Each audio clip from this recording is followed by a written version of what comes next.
Waking up in the morning with the thrill of anticipating an open-door helicopter flight over New York City is a dream shared by many, a bucket list aspiration driven by the promise of breathtaking views and an unforgettable adventure.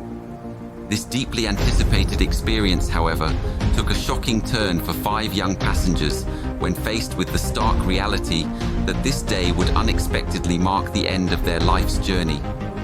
In a startling turn of events, the very equipment intended to guarantee their safety became the trigger for a catastrophic outcome, breaking the calm of their dreams with a twist of fate beyond comprehension. Zero Hotel, Mayday, Mayday, Mayday. East River, engine failure.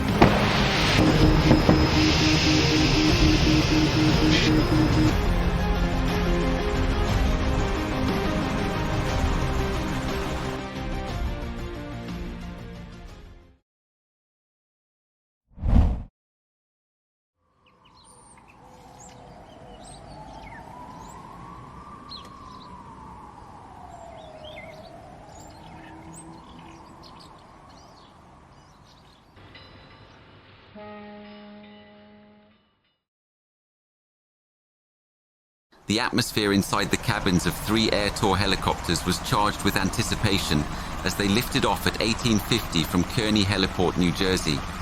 Among the 3 helicopters, an Airbus AS-350, registered as November 350 Lima Hotel, set off on a captivating 30-minute aerial photography flight. The flight's planned route promised an enchanting visual tour, whisking passengers past the Statue of Liberty and through a corridor of iconic landmarks before flying over the contrasting expanse of Central Park. On their return to the point of origin, the journey would take them through a tapestry of additional renowned landmarks, culminating in a planned landing at 1920. The flight includes a diverse group of passengers, each with their own unique background and story. Carla Vallejos Blanco, a 28-year-old tourist from Argentina, is also an accomplished graduate from the University of Cuenca del Plata and runs her own business communications agency. Brian McDaniel, 26, serves as a dedicated firefighter at the Dallas Fire Rescue Department's Fire Station 36.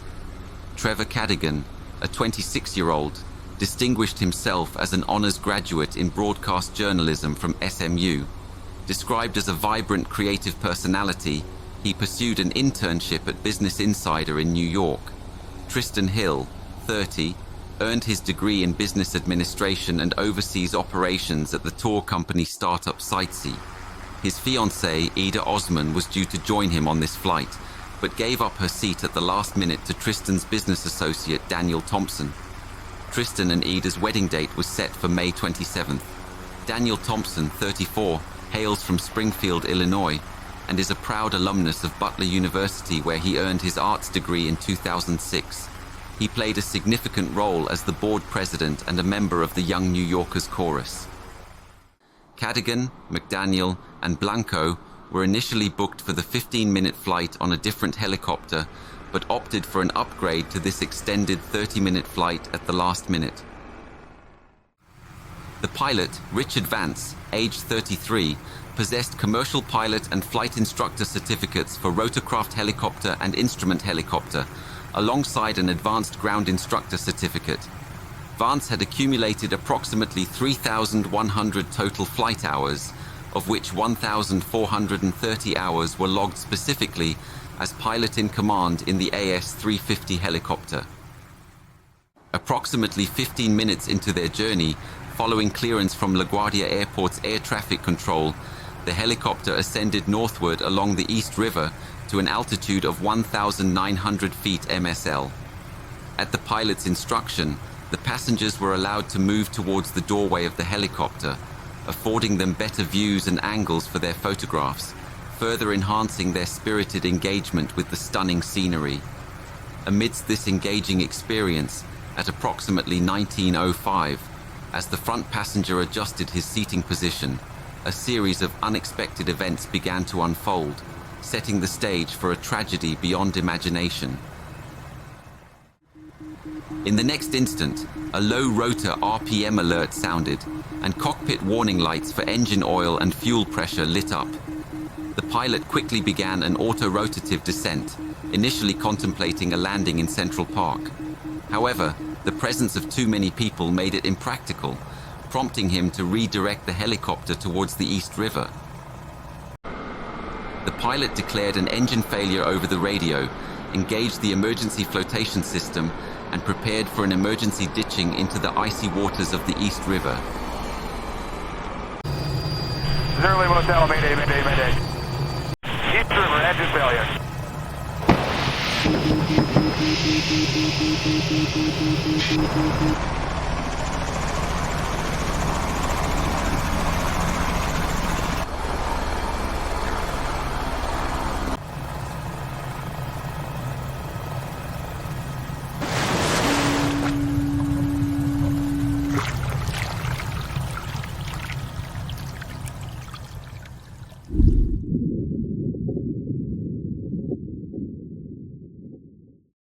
Bystanders recorded video footage on their phones of the moment the helicopter ditched into the East River.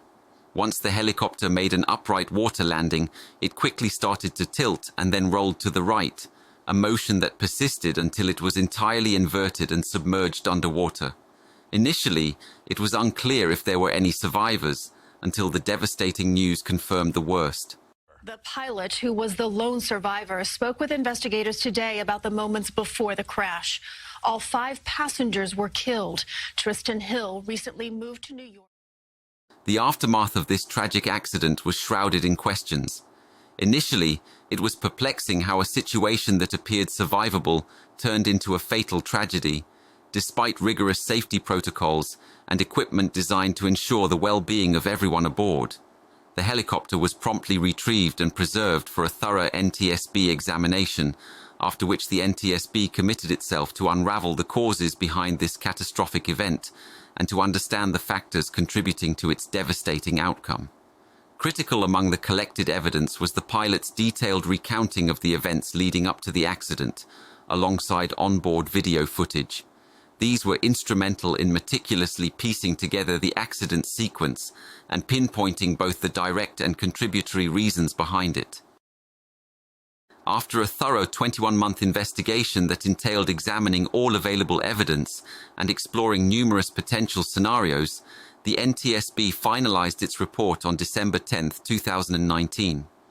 This exhaustive investigation culminated in the release of a detailed 127-page report outlining the key findings. Highlighted within this document were several critical conclusions drawn from the investigation.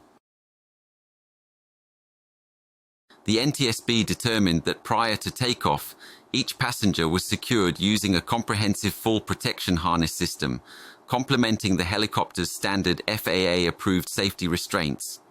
The harness was connected to the helicopter by a tether. It was specifically designed to prevent passengers from accidentally falling out when they extended their feet beyond the open doors of the helicopter for photography purposes.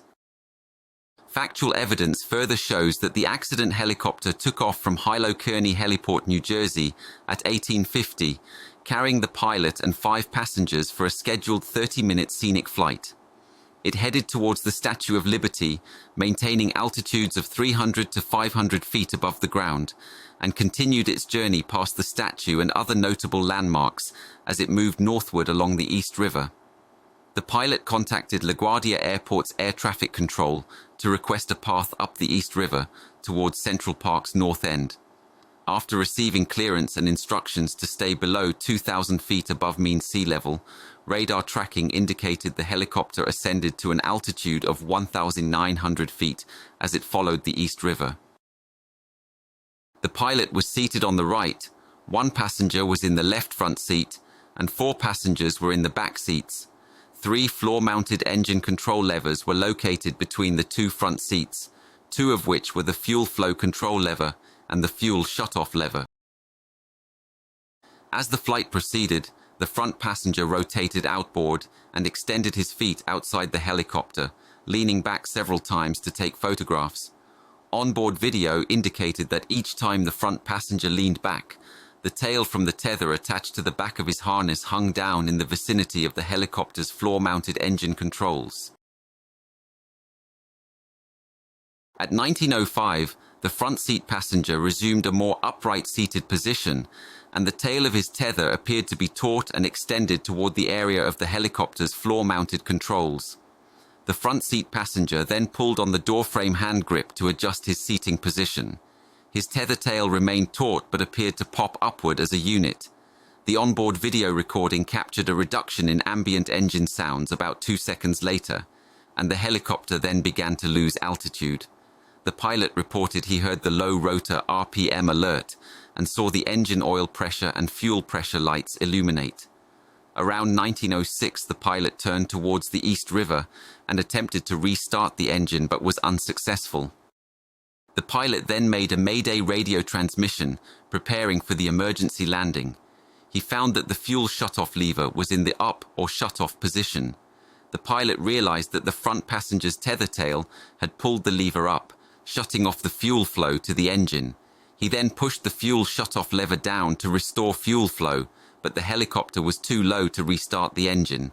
He then proceeded to activate the emergency flotation system about 100 feet above the water. The helicopter touched down around 1907. It then rolled over to the right and was inverted and submerged about 11 seconds after touchdown. Only the pilot was able to exit from the helicopter.